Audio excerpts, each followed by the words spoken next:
Hello everyone, नमस्कार। Welcome back to learn with Simran. आशा करती हूँ आप सभी सेफ हैं, स्वस्थ हैं। तो मैं फिर से हाजिर हूँ एक नई वीडियो के साथ, जिसके अंदर आज हम डिस्कस करने वाले एक बहुत इंपॉर्टेंट टॉपिक जो है CCE। तो शुरू करते हैं। तो सबसे पहले CCE की फुल फॉर्म क्या है? CCE stands for continuous and comprehensive evaluation. अब ये CCE क्या है? CCE बेसिकली एक असेसमेंट टूल है जो कि बच्चों के लिए इंट्रोड्यूस किया गया था 2009 में, जो CBSE ने, ठीक है, CBSE ने इसको इंट्रोड्यूस किया था। CBSE central board of secondary education, उनके द्वारा 2009 में CCE शुरू किया गया, जो था कि जिसके हिसाब से हमें बच्चों को असेस करना है, पूरे साल में बच्चों को किस तरीके से इवेल्युएट करना है, ये सब CCE के अंदर बताया गया है। ठीक है, अब CCE क्या है? CCE एक अप्रोच है जिसको शुरू किया स्टेट गवर्नमेंट ने, साथ ही साथ सेंट्रल गवर्नमेंट ने भी, जैसे मैंने बताया CBSE। ठीक है, अब इसका मेन एम क्या है? CCE का मेन एम है कि हम हर एक बच्चे को जब इवेल्युएट करते हैं तो वो इवेल्युएशन बच्चे का ऑल राउंड डेवलपमेंट को लेकर के एम करे। ठीक है, यानी कि जब हम बच्चे को इवेल्युएट कर रहे हैं तो हर एक एस्पेक्ट से हमें बच्चे को इवेल्युएट करना है। वो पढ़ाई में कैसा है वो भी, वो क्लास में कैसा बिहेव कर रहा है वो भी, वो और एक्टिविटीज़ में, फिजिकल एक्टिविटीज़ में, कल्चरल एक्टिविटीज़ में, क्रिएटिव एबिलिटीज़ उसकी या स्किल्स, इन सब के बेसिस पर हमें बच्चे की रिपोर्ट कार्ड देनी है उसके पेरेंट्स को। सिर्फ ये नहीं कि आपके बच्चे ने टेस्ट में इतना लिखा है। ठीक है, ये था CCE का मेन एम कि हम बच्चे के हर एक एस्पेक्ट को जज करें, हर एक एस्पेक्ट को डेवलप करें, बच्चे को इस तरीके से पढ़ाएं कि बच्चे का होलिस्टिक डेवलपमेंट हो, यानी बच्चे का चौमुखी विकास हो सके, हर प्रकार से बच्चे का विकास हो सके। अब जो CCE है, CCE ने हेल्प किया बच्चों को कि वो अपनी परफॉर्मेंस को इम्प्रूव कर सके। परफॉर्मेंस को कैसे इंप्रूव करेंगे? जब उनको कॉन्टिन्यूसली बताया जाएगा कि आपकी कमी यहाँ पर है। ठीक है, तो बच्चों को जब कॉन्टिन्यूसली ऑब्जर्व किया जाएगा, इवेल्युएट किया जाएगा, तो इस तरीके से जो बच्चे भी हैं उनकी परफॉर्मेंस भी एनहेंस होती है। अब ये जो टर्म है कॉन्टिन्यूअस एंड कॉम्प्रिहेंसिव इवेल्युएशन, इसके अंदर 3 वर्ड्स आए हैं, कॉन्टिन्यूअस, कॉम्प्रिहेंसिव और इवेल्युएशन। तो सबसे पहले जानते हैं कॉन्टिन्यूअस से क्या मतलब है। कॉन्टिन्यूअस से यहाँ पर मतलब है कि कॉन्टिन्यूअस होता है निरंतर या फिर लगातार, है ना। यानी कि अगर हमें बच्चों का इवेल्युएशन करना है, इवेल्युएशन यानी होता है मूल्यांकन। ठीक है, जो हम बच्चों को असेस करते हैं, मूल्यांकन उनका करते हैं, तो हमें बच्चों का जो मूल्यांकन है वो कॉन्टिन्यूअस करना है, यानी लगातार करना है। ये नहीं कि साल में 2 बार पेपर ले लिए, उनके बेसिस पर हमने बच्चे का रिपोर्ट कार्ड तैयार कर दिया। यहाँ पर कॉन्टिन्यूअस से ये कॉन्सेप्ट आया कि बच्चे के साल में 4 फॉर्मेटिव असेसमेंट होंगे और 2 सम्मेटिव, FA और SA। अब इनकी वेटेज भी बताई गई है। अब फॉर्मेटिव असेसमेंट क्या है और सम्मेटिव असेसमेंट क्या है ये जान लेते हैं। जो फॉर्मेटिव असेसमेंट है, फॉर्मेटिव असेसमेंट एक टूल है टीचर के लिए, जिससे वो टाइम टू टाइम बच्चों को ऑब्जर्व करती है, उनको असेस करती है, उनको इवेल्युएट करती है। फॉर्मेटिव असेसमेंट साल में 4 बार होते हैं। एक टर्म में ये 2 बार कंडक्ट किए जाते हैं, जिसकी वेटेज 10% ईच होती है, यानी 10, 10, 10, 10। पहले सेशन में 2 हो गए यानी कि 20%, अगले पार्ट में 2 हो गए यानी कि 20%, मिलकर के 40%। अब जो फॉर्मेटिव असेसमेंट है उसकी वेटेज कितनी हुई? 40% उसकी वेटेज हो गई। फॉर्मेटिव असेसमेंट किस तरीके से लिए जाते हैं? जो फॉर्मेटिव असेसमेंट होते हैं वो कोई पेन पेपर टेस्ट नहीं होते टिपिकली, वो ओरल टेस्ट हो सकते हैं, वो क्विजेज हो सकते हैं, वो कोई भी क्लास के अंदर एक्टिविटी हो सकती है। ठीक है, वो होमवर्क के रूप में हो सकता है, क्लास वर्क के रूप में हो सकता है। ये सब जो चीज़ें हैं ये FA का पार्ट होती हैं। ठीक है, जिनके बेसिस पर टीचर जो है बच्चों को इवेल्युएट करते हैं। ठीक है, अब इसमें जो बच्चे की जो परफॉर्मेंस होती है उसको मार्क्स में नहीं बताते, उसको हम ग्रेड्स में बताते हैं छोटी क्लासेस में। ठीक है, अब उसके बाद आता है हमारा सम्मेटिव असेसमेंट। अब सम्मेटिव असेसमेंट क्या है? फॉर्मेटिव हमने जाना कि 4 बार होता है, 40% वेटेज होती है, 10% ईच, क्विजेज वगैरह होती हैं। अब सम्मेटिव असेसमेंट साल में 2 बार लिया जाता है। इसकी जो वेटेज होती है वो होती है 30% ईच, यानी 30% और 30% हो गया 60%, और 40% फॉर्मेटिव का। यानी कि कुल मिलाकर के जो 100% डेवलपमेंट जो होती है बच्चे की, 100% जो इवेल्युएशन होती है वो FA और SA को मिलाकर के हो जाती है। ठीक है, अब SA में क्या क्या होता है? SA को हम बोलते हैं टर्मिनल असेसमेंट, जो कि टर्म के एंड में लिया जाता है। ये स्कूल के अंदर ही होता है, इंटरनली किया जाता है ये इवेल्युएशन। साथ ही साथ ये एक पेन पेपर टेस्ट की फॉर्म में लिया जाता है। आपने देखा होगा हमारे सबके SA1 SA2 होते हैं, तो वो क्या है? वो पेन पेपर टेस्ट होते हैं, सम्मेटिव असेसमेंट, जो कि टर्म के एंड में लिए जाते हैं। ठीक है, 2 टर्म्स होते हैं एक साल में, एक सेशन में, तो हर टर्म के एंड में जो सम्मेटिव असेसमेंट लिए जाते हैं उनकी वेटेज 30% ईच होती है और वो मिला करके 60% हो जाते हैं। ठीक है, अब उसके बाद देखो उसके बाद इन्होंने बताया, ये हमने पढ़ा कॉन्टिन्यूअस में, कि हम बच्चे को कॉन्टिन्यूअसली जज कर रहे हैं, कॉन्टिन्यूअसली इवैल्यूएट कर रहे हैं। कैसे? फॉर्मेटिव असेसमेंट ले रहे हैं हर महीने, ठीक है। उसके बाद जब हमारा टर्म पूरा हो रहा है, सबमेटिव असेसमेंट ले लिया, और उसके बाद फिर से फॉर्मेटिव, फिर समेटिव, यानी पूरे साल में लगातार थोड़े थोड़े टाइम पीरियड के बाद, थोड़े इंटरवल के बाद हम बच्चे की असेसमेंट, बच्चे को इवैल्यूएट कर रहे हैं कि कहाँ पर बच्चे की कमी है और कहाँ पर उसको सुधार की ज़रूरत है, ठीक है।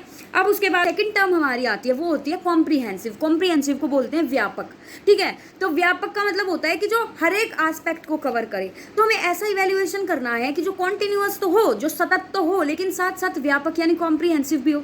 अब कॉम्प्रिहेंसिव कैसे होगा? जब हम बच्चे की स्कोलेस्टिक और को स्कोलेस्टिक दोनों चीज़ों को, दोनों एरियाज को इवैल्यूएट करेंगे। स्कोलेस्टिक यानी जो स्टडीज से रिलेटेड होती है, और को स्कोलेस्टिक यानी जो अदर एक्टिविटीज़, जैसे गेम्स हो गया, आर्ट्स हो गया, music, playing, drawing, life skills, values, ये सब किस में आती है? को स्कोलेस्टिक में आती है, यानी जो स्टडीज़ के साथ अदर एक्टिविटीज़ होती है वो। यानी हमें बच्चे को सिर्फ उसकी कितनी एबिलिटी है पढ़ाई में उससे नहीं, बल्कि अदर किन किन चीज़ों में वो अच्छा है उनसे भी बच्चे को इवैल्यूएट करना है।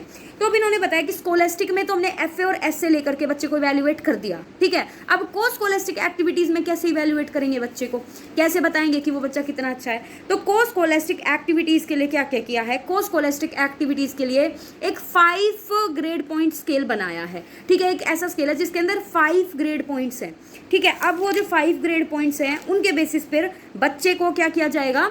बच्चे को उसको इवैल्यूएशन किया जाएगा कि बच्चा आउटस्टैंडिंग है, ठीक है, बच्चा एक्सीलेंट है, वेरी गुड है, या फिर can do better. In basis पर बच्चे को इवैल्यूएट किया जाता है। कोस्कोल आपने भी देखा होगा कि आपको जो जैसे योगा होता था, आर्ट होता था, या आप जो भी आर्ट एजुकेशन में सब्जेक्ट चूज करते थे उसमें हमें सिर्फ ग्रेड मिलती थी, उसमें मार्क्स नहीं मिलते थे, है ना।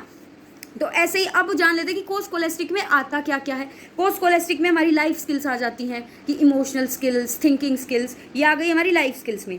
उसके बाद दूसरी जो चीज़ आती है वो आती है हमारे एटीट्यूड्स और वैल्यूज़, कि हम क्लास में कैसा बिहेवियर है हमारा, टीचर के प्रति कैसा बिहेवियर है, हमारे पीयर ग्रुप में हमारा कैसा बिहेवियर है। तो वो सब किस में आ जाता है? वो सब आ जाता है हमारे एटीट्यूड और वैल्यूज़ में। तीसरी चीज़ आ जाती है को करिकुलर एक्टिविटीज़, जो कि और भी एक्टिविटीज़ होती हैं, जैसे कि ड्राइंग, पेंटिंग बच्चे लेते हैं ना as a subject art education का, ठीक है। क्रिएटिव स्किल्स हो गई कि पोएम राइटिंग सिखाई जाती है। उसके अलावा लीडरशिप एंड ऑर्गेनाइजिंग स्किल्स आ जाएंगी। फिजिकल एजुकेशन आ जाएगा, जैसे स्पोर्ट्स होता है, कई स्कूल्स में एनसीसी होता है। तो ये सब मिलकर क्या होती है? ये को स्कोलेस्टिक एक्टिविटीज़ होती हैं, ठीक है। तो हमने जाना कि सीसीई में कॉन्टिन्यूअस और कॉम्प्रिहेंसिव इवैल्यूएशन किया जाता है। कॉन्टिन्यूअस कैसे किया जाता है? लगातार एफए और एसए के जरिए, और कॉम्प्रिहेंसिव में को स्कोलेस्टिक और स्कोलेस्टिक दोनों रूपों में बच्चे का इवैल्यूएशन किया जाता है। तो ये हमने पढ़ा सीसीई।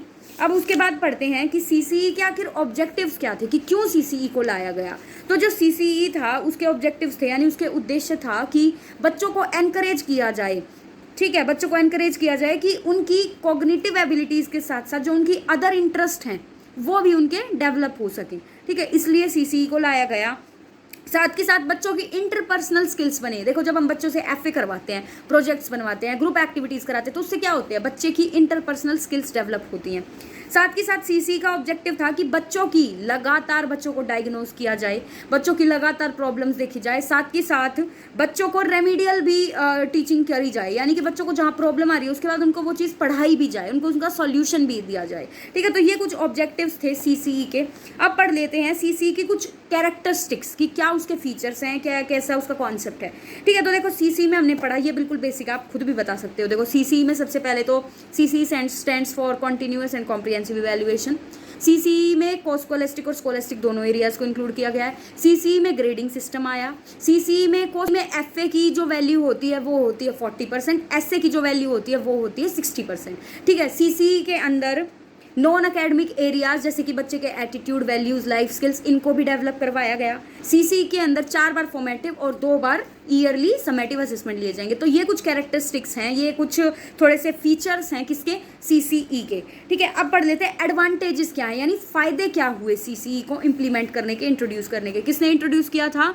2009 में सीबीएसई ने इंट्रोड्यूस किया था सीसीई को, ठीक है।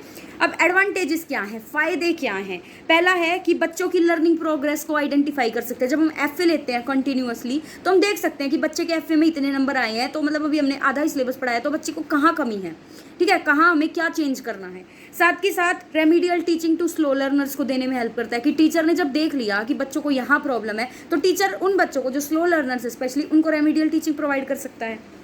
अगला आ जाता है involving learners actively in learning process. अब जो चिल्ड्रन हैं जब उनसे एक्टिविटीज़ कराई जाएंगी, जब उनसे फॉर्मेटिव असेसमेंट के रूप में अलग अलग प्रकार से उनका इवैल्यूएशन होगा, तो बच्चों का जो कंट्रीब्यूशन है, जो एक्टिवनेस है, वो बढ़ जाती है। ठीक है, उसके बाद जो बच्चे हैं उनको कोस्केलिस्टिक और स्कोलेस्टिक दोनों एरियाज़ में ही उनका इवैल्यूएशन हो रहा है, तो बच्चे लेफ्ट आउट फील नहीं करेंगे कि अगर मैं किसी चीज़ में अच्छा हूँ, सपोज आर्ट एजुकेशन में बच्चा अच्छा है, तो बच्चे का मोरल डाउन नहीं होगा कि मेरे को उस बेसिस पे तो जज कर नहीं रहे।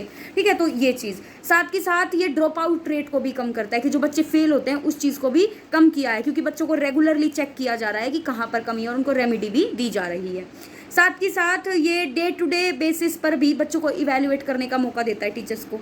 ठीक है, उसके अलावा ये स्टूडेंट्स को फिजिकली फिट बनाता है, मेंटली अलर्ट बनाता है और इमोशनली बैलेंस्ड, क्योंकि इसके अंदर को स्कोलेस्टिक एक्टिविटीज़ का भी डेवलपमेंट करवाया जाता है, उनका भी इवैल्यूएशन होता है। तो ये कुछ एडवांटेजेस हैं सीसीई की। आई होप आपको ये क्लियर हुआ होगा। बहुत इंपॉर्टेंट और ईजी टॉपिक है। Thank you so much for watching. अगर स्टिल आपको कोई क्वेरी है तो आप उसको कमेंट सेक्शन में मेंशन कर सकते हैं। Thank you for watching. Please do like, share and subscribe to my channel.